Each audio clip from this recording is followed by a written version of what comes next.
ఎక్కడి నుంచి వచ్చారు మీరు? నంద్యాల డిస్టిక్ కోయలకుంట్ల. నంద్యాల డిస్టిక్ కోయలకుంట్ల. మీ పేరు? మహేష్ యాదవ్. మహేష్ యాదవ్. ఇంతకుముందు ఏమైనా క్లాస్కి వెళ్ళావా? వేరే క్లాస్కి వెళ్ళాను. చెప్పండి. విశ్వవాణి బాబా గారికి. అక్కడ నీకు జరిగిన అనుభవాలు? నాకు ఆయన మనం సరిగా చూసుకోలేదు, మాట్లాడుతుంటే సీరియస్ కావడం, ఆ విధంగా కొంచెం మనకు తెలియజేయడానికి గురువు ఉండాలి. కానీ సీరియస్ అయితే గురువే సీరియస్ అయితే మనం ఎవరికి చెప్పుకుంటాము? మనకు తెలియకనే కదా గురువు దగ్గరికి వచ్చాము మనం. ఆ గురువే సీరియస్ అయినప్పుడు మనం ఎవరికేం చెప్పుకుంటాము? ఆ విధంగా నేను ఆన్లైన్లో చూడడం మిమ్మల్ని జరిగింది. మీరు చాలా సార్లు ఫోన్ చేసినా కానీ తీసుకోలేదు. మీరు చాలా నిదానంగా రండి, మీరు మాట్లాడదామని చెప్పేసి చెప్పారు. బాగా రిసీవ్ చేసుకున్నారు. అది జరిగినది. ఇప్పుడు నీకు ఈ రోజు క్లాస్కి వచ్చినప్పుడు ఈ క్లాస్లో నీకు ఏం అర్థమైంది? ఈ సబ్జెక్ట్ నీకు ఎలా అర్థమైంది? సబ్జెక్ట్ విన్న తర్వాత ఈ విశ్వంతో నెగిటివ్ తీసిన తర్వాత, విశ్వంతో కనెక్ట్ అయిన తర్వాత నీకు నీ మనసులో నీకు ఎలా అనిపిస్తుంది అది చెప్పు. మన మనసులో బాగా అనిపిస్తుంది. ఏదంటే మనం విశ్వంతో కనెక్ట్ కావాలంటే మనం ఖచ్చితంగా మనం వచ్చేసి గట్టిగా ప్రయత్నం చేయాలి.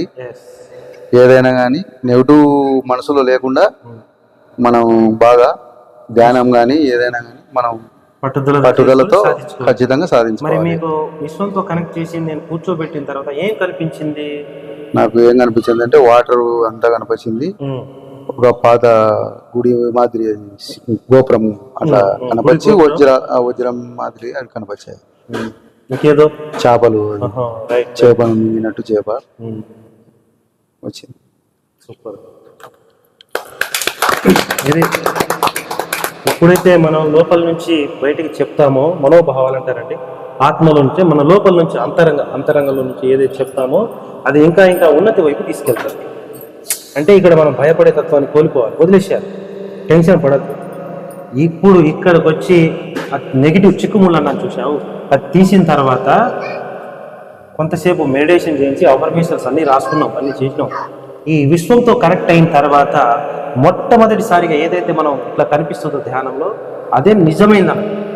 ఇక నుంచి కొత్త కొత్త విషయాలు కనిపిస్తాయి. అది డబ్బును పట్టుకోగట్టి, డబ్బు కానీ బంగారం కానీ ఏదైతే, ఈ రెండు సంపదకైతే వస్తాయి. కానీ నువ్వు ఏదైతే అనుకుంటున్నావో డబ్బుని మాత్రం బాగా చూడు. మొబైల్లో చూస్తావా, ఇంకెక్కడ చూస్తావా, నీ ఇష్టం. బాగా చూడు బాగా ఫ్లోటింగ్ వచ్చే ఆ డబ్బులను చూసి నువ్వు కళ్ళు మూసుకొని ధ్యానంలో కూర్చుంటే ఖచ్చితంగా నీకు అదే కనిపించాలి. అద్దం ముందు చెప్పుకునే దాన్ని గ్రాటిట్యూడ్ అంటారు, పవర్ఫుల్గా చూసేదాన్ని విజువలైజేషన్ అంటారు. అంటే నీకు ఎప్పుడైతే స్వచ్ఛంగా, అంటే నీకు కనిపించే దాని మీద దృష్టి పెట్టి చూస్తావో అప్పుడు 100గా 1000% ఏ శక్తి కూడా ఆపలేదు. డబ్బు వాస్తవంగా నేను కళ్ళు మూసుకుంటానే డబ్బు మామూలుగా రాలినట్టు కురుస్తున్నట్టు అంత వస్తుంటది. ఆల్రెడీ చేసి ఒక్కోసారి డబ్బులు కట్టలు ఉన్నట్టు కనిపిస్తుంది. బంగారు ఇప్పుడు ఇట్లా మూసుకుంటా అంటే లక్ష్మీదేవి వచ్చేసి దోషిట్లో పోసినట్టు కనిపిస్తుంది. Okay, thank you. నేను ఇప్పుడు 786 నోటుకి లక్ష్మీ ఆగమనం చేస్తున్నాను. అంటే ఈ రోజుతోటి నీకు ఏదైతే అనుకుంటున్నావో అవన్నీ ఆటోమేటిక్గా రావటం జరుగుతుంది. లక్ష్మీ ఆగమనం అంటే ఈ చుట్టూ వచ్చి తిరిగిపోతా ఉంటుందమ్మా, కానీ ఇంట్లో అడుగు పెట్టట్లేదు. ఇక నుంచి వచ్చేస్తుంది. ఓకేనా? మన సారా నమ్మాల్సిందే, అది నువ్వు చూసావు. Thank you.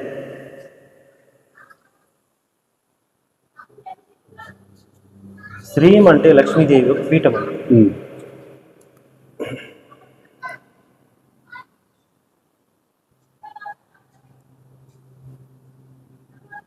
ఇక్కడ ఎలాంటి అద్భుత శక్తులు లేవు, ఏం లేవు.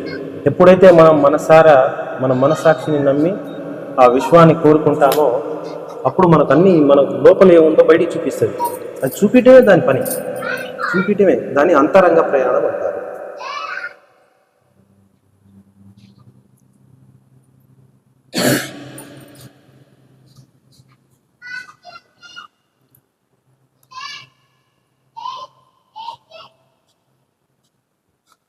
లక్ష్మీ ఆగమనం అంటే అమ్మని ధనలక్ష్మి అంటే డబ్బు దేవతని ఇంట్లోకి పిలుస్తున్నాం, వెల్కమ్, దాన్ని లక్ష్మీ ఆగమనం అంటారు. అది ఈరోజు ఆదివారం రోజు అష్టమహాలక్ష్మి అనంతలక్ష్మి, ధనలక్ష్మి, ధాన్యలక్ష్మి అందరూ అష్టలక్ష్ములు ఇవాళ వస్తారు. ఇది ఎప్పుడు నీతోనే ఉంచు. 77 897778 ఉందా, పర్సు పెట్టుకొని వ్యాలెట్ పెట్టుకుని వ్యాలెట్లో ఉంచు. లేచినప్పుడు పడుకునే ముందు కళ్ళకు అద్దుకొని అవసరమైతే శుక్రవారం, మంగళవారం, అమావాస్య పౌర్ణమి ధూపం పెట్టు. ఈ ఒక్క నోటే ఇప్పుడు దాంట్లో వచ్చేసి పచ్చకర్పూరం వేసేటారు. ఇదే ఈ నోటుకి ఎప్పుడు ధూప దీపం పెట్టు. మంచిగా ఇష్టం వచ్చిన నోట్లు ఎవరు తాకూడదు. ఈ నోటును మొత్తం తాకులను కూడా చూసుకో. ఈ నోట్లకు తాకూడదు, వేరే వాళ్ళు ముట్టుకోకూడదు. మళ్ళీ శుద్ధి చేసుకోవాల్సి వస్తుంది. గుళ్ళోనే ఇలానే పెట్టు, కానీ జాగ్రత్త పెట్టుకో అంటున్నా. గుళ్ళో ఇక ఇవి లాగుతాయి, వీటికి వైబ్రేషన్ వస్తాయి, ఇవి లాగుతూ ఉంటాయి.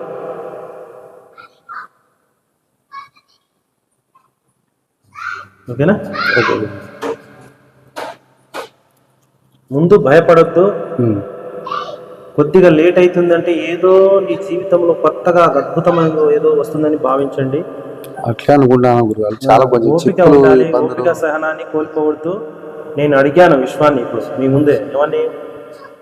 ఓపిక లేదు మిత్రమా, సహనం పరీక్షించవద్దు అని చెప్పాను. అవన్నీ ఖచ్చితంగా మీ జీవితంలో జరుగుతాయి. ఓకేనా? ఓకే.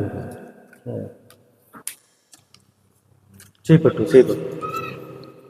అట్లా మీద నిలబడు, స్ట్రైట్ నిలబడు.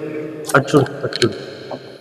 తండ్రి విశ్వమా, నీ బిడ్డనైనటువంటి నేను, నీ బిడ్డనైనటువంటి నేను ఈ రోజుతో నా దగ్గరకు డబ్బు సంపద ఐశ్వర్యం ఆరోగ్యం రావడానికి మూసుకుపోయిన తలుపులన్నీ తెరిపించు.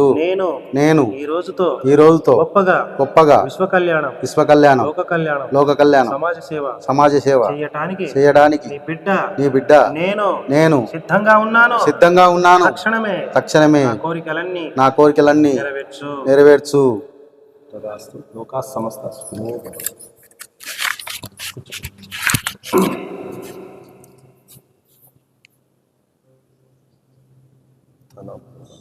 సంపూర్ణ. Thank you.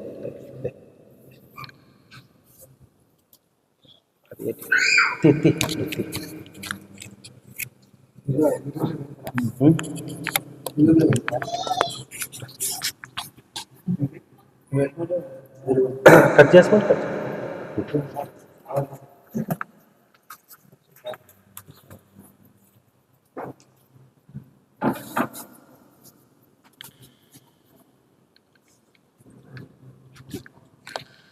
ఉందా?